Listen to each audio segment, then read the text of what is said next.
a headache, I'm sleepy, until you begin looking like like Nola was saying, like we were talking about before, at your spouse in a different light, figuring out what she wants, and as you figure out what she wants, you begin getting what you want. So that's my personal stance on that, and that's what I was saying. I was like, well, most women are like that. Yes, I quite frankly believe most women that are married to men do not constantly have sex.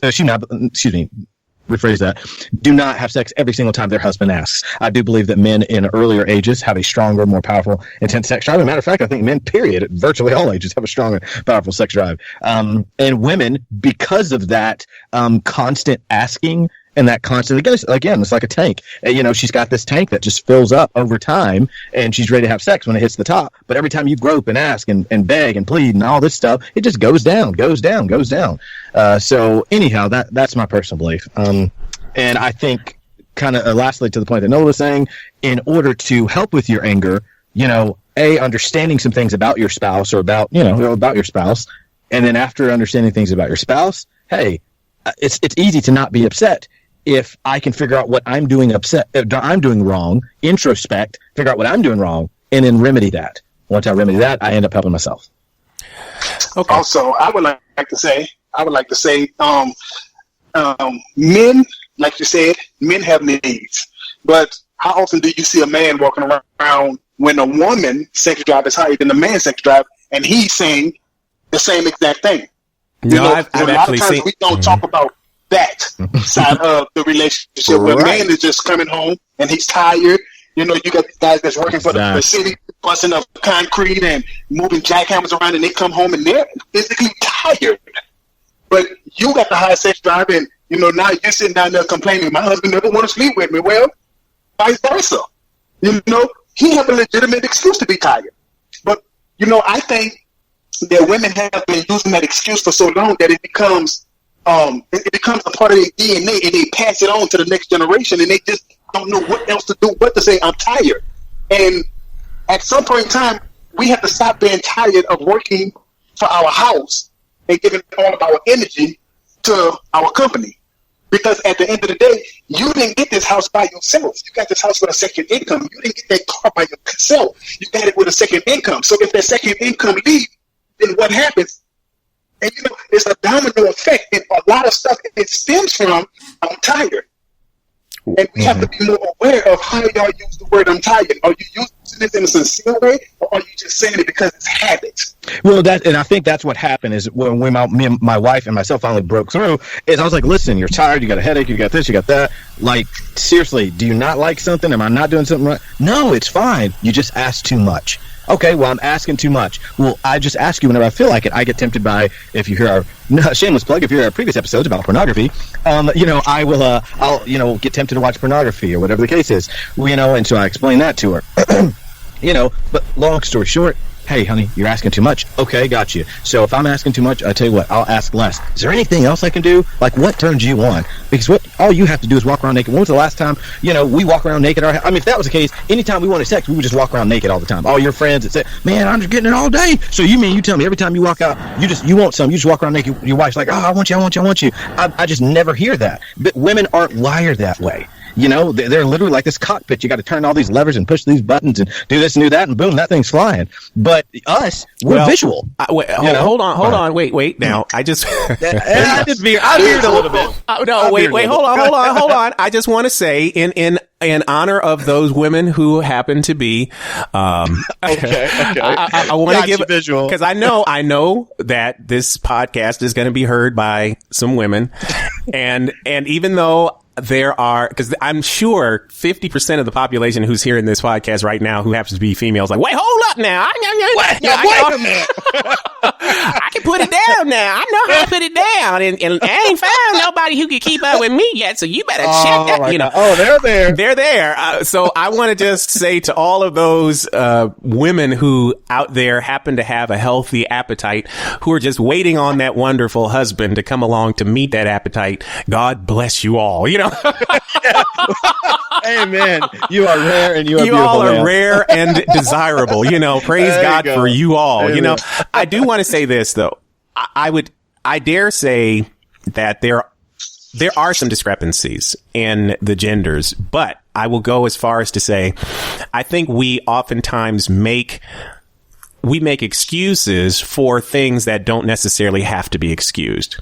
And that's why I'm really trying to get guys to sort of own up to, and women. I mean, if we don't have a guy who will approach, I'm all about empowerment. I believe that if you give someone the opportunity to say, you know what, I don't like this, I want to have better. And you go to your female, your woman, and communicate to her that I really want better for our marriage. These are the goals that I set out in my mind as expectations, hopes, dreams. These are what I want us to reach for. Is it possible that you could travel that with me? And communicating that to her, I think not only will you receive more appreciation for that, which I think is critical, I think you also will gain her respect because she can see that it is that you are immersing your love of her into strengthening the relationship you have with her. And I think any woman worth her salt would probably be more amiable to that type of approach, even including some sort of help, being what we call servant leadership and that type of thing. But I believe that most women would love to hear that you want to find a way to make the relationship better, and you want to focus on maintaining a relationship with her. And I think the critical factor is maintaining a relationship with her and letting her know that if those needs are met, you will find satisfaction in her. And most people, I know it works for me, most people want to know that they are meeting someone else's needs in the way that they want to be met. Most people don't go into a relationship with the idea, I don't want that other person to be happy. I mean, who enters a relationship with that? You always enter it with, I want that person to be happy and I want to be happy. And I think if you can communicate how best to reach that goal, I think you have greater success. That's my humble opinion. Thoughts? Agreed. Got you. Okay, Nola? I have no gripes, no complaints.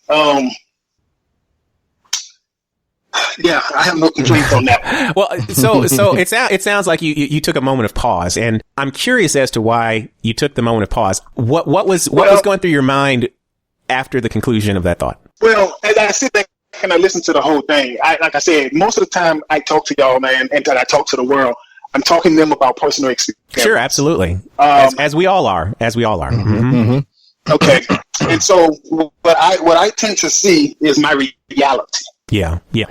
Nola's point is well taken. One of the most important lessons that I've learned through my life is don't be afraid to face some conflict. Don't be afraid to take the time to voice what it is you're really feeling and to constructively communicate that, not destructively, but constructively communicate that to the person who either is on your trigger or who is unaware that they are encroaching upon a boundary that you've set for yourself. I think frustration and confusion and volatility happens when we don't set healthy boundaries, when we don't communicate, when we know that it is imperative for someone to understand us, and we get frustrated because circumstances don't meet our expectations. And I think the presumption that things will always be bad and will always be mad is why a lot of people settle into that old shoe that rubs your corn comfort, as opposed to getting new shoes and having healthy feet. We don't make the effort. We sometimes let relationships go their natural course as opposed to actively sewing into it to have something better and expecting better. And I think that's what we have to do in order to have some balance to a life that we're sharing with a significant other. And with all relationships, human relationships, at some point will have times of conflict where anger can be either poorly controlled or well controlled. And it is the wise person who controls their temper and chooses constructive ways of dealing with conflict. And that's basically the thought for today. And I want to thank each of the gentlemen, Nola, for joining us, as well as Mustang. You guys have been a treat as usual. We're pulling up on our end time. And next week, we will have another exciting topic on Conversations from the Cave. I'm your host, Kirk Kennedy, and it has been a pleasure sharing this time with you. Conversations from the Cave is brought to you by the Alabama Cornea Care Center, Northern Alabama's first irregular cornea, keratoconus, and scleral lens referral center. specializing in the management of degenerative cornea disease and complications resulting from refractive surgery. For more information, you may visit them on the web at alabamacorneacare.com. The Alabama Cornea Care Center, helping patients see the light of the world. Conversations from the Cave is a production of the Provox Media Group. For more information or to share your questions or comments, visit our podcast Facebook page by searching Conversations from the Cave. The views expressed on this program are the personal beliefs of the panelists and do not necessarily represent the beliefs of the Provox Media Group or its sponsors. Join us next time for more real talk from real men. Conversations from the Cave.